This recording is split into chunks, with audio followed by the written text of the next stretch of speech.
Hello, friends. Ipswich Town are 5 games into their season so far, so I thought it was a good time for to pause. There's no game this week and have a little look at what we've learnt so far in these first 5 games. I am joined by Ipswich Town chief football writer Stuart Watson to have a little look at this. Stewie, you've put together 5 things that you've taken away from the first 5 games. Obviously, there was a summer like no other, massive change in the playing staff. The backroom staff, everything pretty much changed over the summer. We always knew it was going to be a tough transition period, but let's kick off with your first thing you've learned over these first 5 games. Well, first and foremost, this is a far more entertaining Ipswich Town side to watch. It's easy to forget how mind-numbingly dull some of the Ipswich Town games have been in recent years, from the ultra pragmatism of Mick McCarthy, certainly the final days of Mick McCarthy, and that sort of every point's a prisoner attitude that was there at Ipswich Town, to that kind of possession without punch, tippy-tappy round the back football of Paul Lambert, which was so many games blurred into one watching Ipswich Town, and now it feels like that's all about to change. Okay, Ipswich haven't won a game yet, but we've had two 2-2 home draws against Morecambe and MK Dons. Goals galore in the other matches. They're having shots, they're having corners. This is a team that I think everyone's going to have a lot of fun and frustration watching over these next few months. Yeah, it's certainly going to be an interesting ride, isn't it, this season? How about the players? We spoke there in the intro about the complete change of playing staff over the summer. 20 out, 16 in so far. Obviously, the transfer window isn't shut yet, and you never know. But what have you learnt about the quality of the players that Cook's brought in over the summer? Clearly, they have signed some very talented players, and so they should do, with the spending power that they've had in the transfer market in relative terms to the rest of League One. Some are going to be big hits, some not so much. When you're signing 16 players, not everyone's going to be a massive hit. So there are some that have still got a bit of convincing to do, but it's early days, of course. Some that we haven't seen at all yet, with players like George Edmondson, who was signed with an injury. We've only seen a little glimpse of Hayden Coulson at the weekend, but there's no doubting that the one that's jumping off the page is Kyle Edwards at the moment. How on earth Ipswich have signed him permanently on a 3-year deal in League One? He looks like he's got magic in his boots. He's mesmerising. He runs at people. He gets people off their seats. Looking forward to seeing a lot more of that young man on the left wing for Ipswich Town. Very similar player to a young Stuart Watson, I understand, Carl Edwards. Absolutely not. You mentioned there players who've maybe underwhelmed thus far, and fans have obviously been talking about people like Hladky and Lee Evans. Would you go along with that? Clearly, it's still very early. We're only 5 games in, and we don't want to form a full opinion on players just yet. But would you share that kind of underwhelming opinion of those two? Or the first thing I would say is it's 4 or 5 games so far, and I don't want to be sort of writing anybody off any stretch of the imagination. I think there's maybe Hladky has got some more convincing to do thus far. I think that's fair to say, as the new number 1 goalkeeper. I don't think he's proven that he's a massive upgrade on what's come before, but there's still plenty of time on that one after his step up from Salford. Lee Evans has been inconsistent thus far, I would say. We've talked about, he was the nearest thing to a surefire hit for Ipswich Town with his experience and his CV. He's had some very good games. Him and Harper looked like a really good partnership early on. Saturday's game against MK Dons was a lot tougher for that central midfield duo, given the style of play that MK Dons have. So, hopefully over the course of the season, he will prove to be a bit more consistent, you would hope. I'm sure he will be. Still a long way to go. Just before we go on to point 3, I must apologise if you can hear on the audio my dog snoring under my spare bed. I hope that's not coming across too loud, because he's like a drain when he gets going. Point 3, Stewie, with a lot of signings comes selection posers, and Paul Cook has kind of shuffled the pack quite a lot already this season. Point 3, you were talking about potentially not quite knowing that the best side just yet. No, and I think Paul Cook's said that himself. We don't know our best team at the moment, and football is all about chemistry and combos and partnerships. and Ipswich just haven't had a chance to kind of bed any of those in thus far. Really, it's only been Evans and Harper have been the kind of a settled partnership anywhere on the field. We've seen a different number 9, number 10 combination, I think, in all 5 games thus far. We had been seeing different central defensive partnerships, although Burgess and Wolfenden have had a couple of games together now. That will probably soon change when George Edmondson is fit. Even those combos up and down the left side as well. We've sort of Kane Vincent-Young dipped out for a game.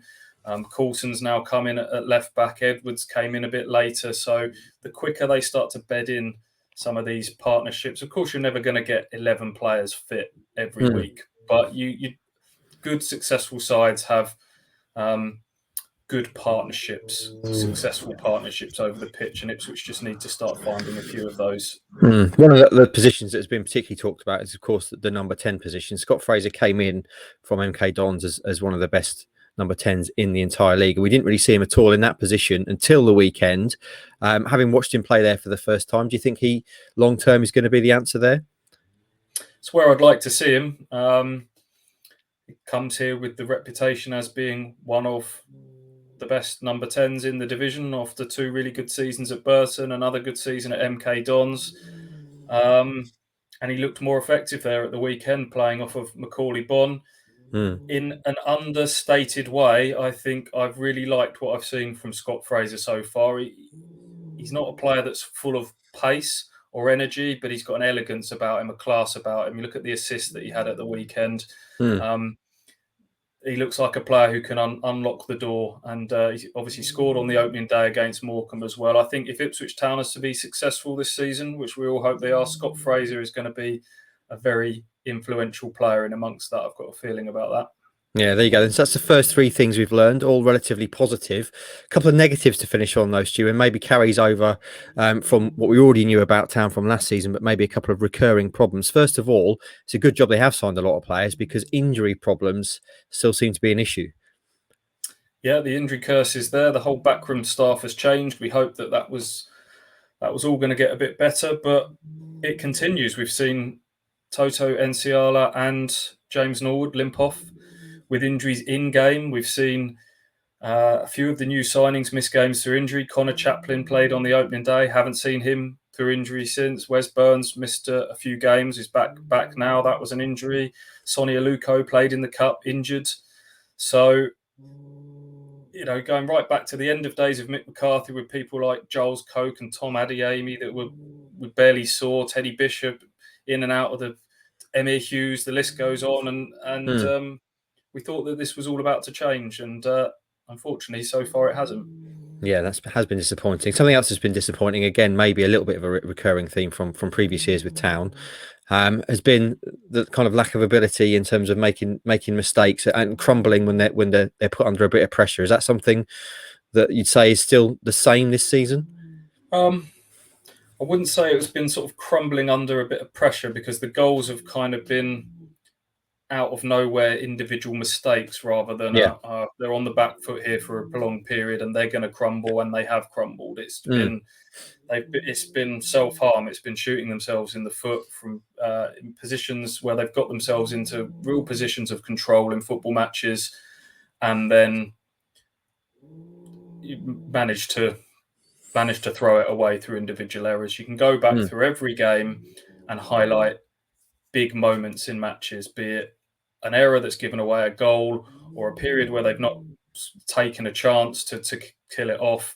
It's been fine margins, and all those fine margins are going against Ipswich at the moment. Going forwards, they look like they've got goals in them, but they've got to start cutting out these silly individual errors from Wolfenden, getting caught dribbling out against Morecambe, switched off from a quickly taken free kick against Newport, 2 long throws that caused chaos against Cheltenham. Lee Evans just slack facing his own goal at the weekend. They're not really mistakes that you can probably legislate for as a manager, really. I don't know if this is really a case of a new side gelling, or they're just individual mistakes, and the quicker they cut them out, the better. And you feel that despite 2 draws and 3 defeats, there is positives there, and when it clicks, it could be powerful, but we can't keep saying could. It's got to happen at some point. 100%. Shall we finish this? That's 5 points there we've gone through. How about just general feelings, Stu? Because there's no doubt at all this has been a disappointing start. That you say there that the record so far, they've not won a game. But how are you feeling personally? You watch this side a lot, you're around them a lot. After 5 games, the whole new era, everything's changed. And you allude there to feeling like it still just needs to click. And when it does click, it's going to perhaps roll on like a train. That's what we're hoping towards promotion. But how are you feeling sitting here now after the first 5 games? Mixed emotions. I think that's where I'm at the moment. But the main thing is I'm feeling some emotions. There's been so long where I just felt comfortably numb watching Ipswich Town for so long, and it's good to feel something again. It's good to have fans back in the stadiums first and foremost, loving that.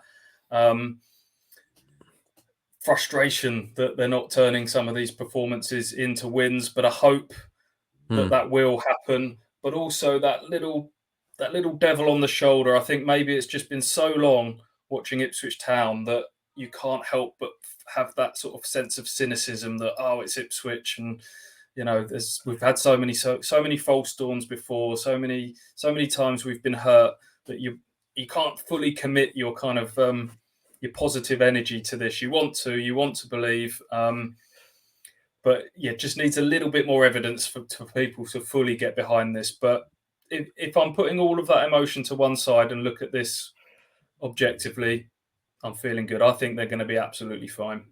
Yeah, fingers crossed. Hopefully that starts this weekend at home against Wimbledon. There you go then. 5 games in, 5 things we've learned so far. I'm sure there's many things you'd like to add as well, so chuck them in the comments. Hope you enjoyed this video, and we'll speak to you next time.